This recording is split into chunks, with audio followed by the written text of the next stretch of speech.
Halo teman-teman semua, masih dengan saya di sini Advokat Agung ya. Kali ini saya masih akan tetap membahas tentang penarikan kendaraan karena memang paling banyak DM-DM yang masuk ke akun YouTube saya, terus TikTok ataupun IG itu kebanyakan mereka mempertanyakan tentang penarikan kendaraan.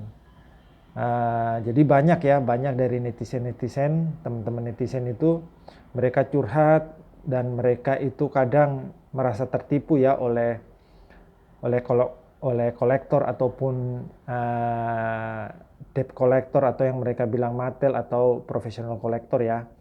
Jadi ketika kendaraan mereka ini telat telat bayar, mereka ini diarahkan untuk ke kantor leasing ya beserta dengan kendaraannya itu, dan mereka dibilang kalau mereka disuruh ke leasing untuk menandatangani atau uh, alasannya kendaraan tersebut hendak digesek ulang. Namun ternyata ketika sampai di perusahaan leasing, di kantor kantor leasing itu ya, mereka disuruh menandatangani, dan ada beberapa dari teman-teman netizen ini ya yang menjadi korban dari, kalau saya bilang, upaya pengkondisian atau penipuan ya oleh eksternal ataupun internal kolektor dengan seolah-olah diberikan surat yang ditutup atasnya kemudian disuruh tanda tangan.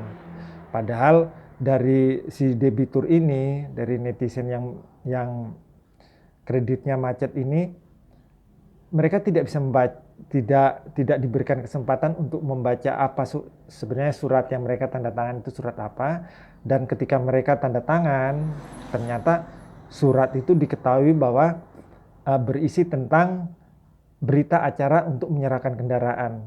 Dan ini paling sering terjadi teman-teman. Makanya sejak awal saya mewanti-wanti kepada teman-teman netizen ya,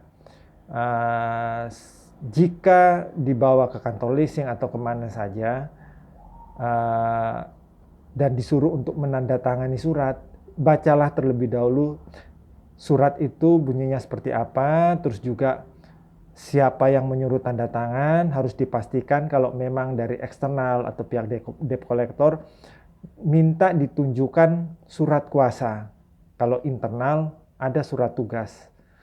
Jadi itu harus jelas. Kalaupun ada teman-teman atau netizen yang memang ingin betul-betul menyerahkan kendaraan, harus dilihat surat penyerahannya tersebut, kemudian juga harus ada tanda terimanya. Karena ada sebuah kasus ya, dari banyak kasus ini saya ingin mengangkat sebuah kasus terjadi di Surabaya sendiri ya.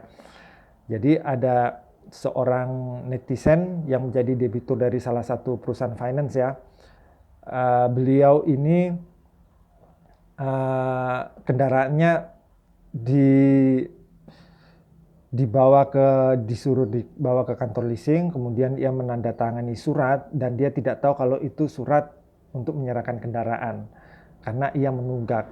Padahal kenapa ia menunggak? Karena angsuran yang ia bayarkan atau ia berikan kepada internal kolektor dari perusahaan finance tersebut itu ternyata tidak disetorkan teman-teman, jadi digelapkan.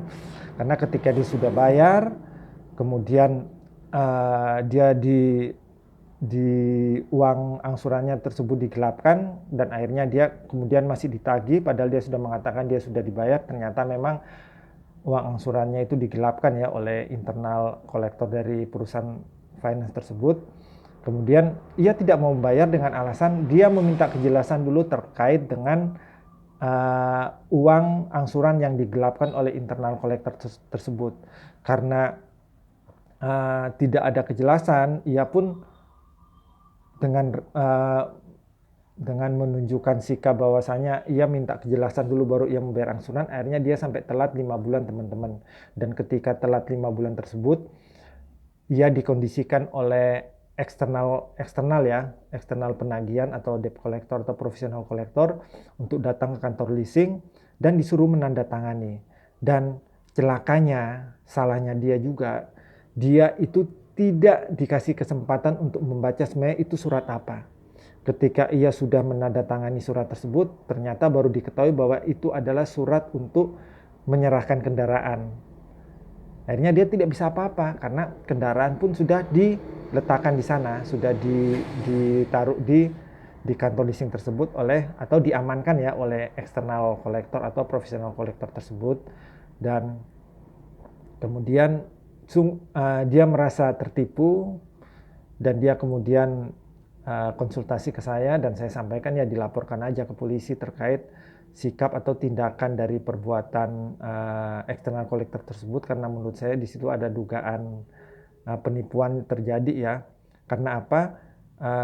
Kalau logikanya dia menyerahkan kendaraan, otomatis STNK-nya juga kan harus diserahkan. Nah, faktanya STNK dia tidak mau serahkan karena dia merasa bahwa dia telah tertipu.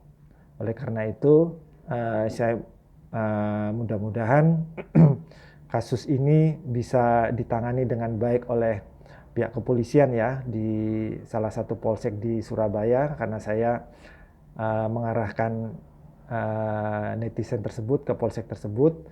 Semoga saja apa yang diadukan atau dilaporkan tersebut nantinya bisa berjalan dengan baik ya, dan bisa memberikan rasa keadilan, karena sebenarnya dia ini mampu untuk membayar angsuran tersebut, karena berhubung dia sendiri merasa ditipu, angsurannya itu digelapkan, makanya dia masih berkeberatan di situ.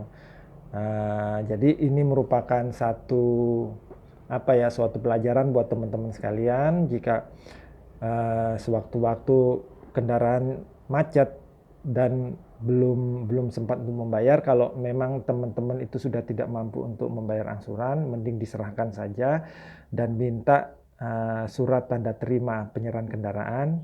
Tetapi kalaupun saudara sendiri sebenarnya masih keberatan atau sebenarnya masih mampu untuk membayar angsuran atau cicilan ya, biar nego dengan pihak leasing, dan kalau disuruh menandatangani suatu surat harus diperhatikan, harus dibaca terlebih dahulu agar jangan sampai kejadian seperti salah satu netizen yang ada di Surabaya ini. Demikiannya teman-teman, mudah-mudahan apa yang saya sampaikan ini bisa berguna dan bermanfaat bagi teman-teman semua. Terima kasih.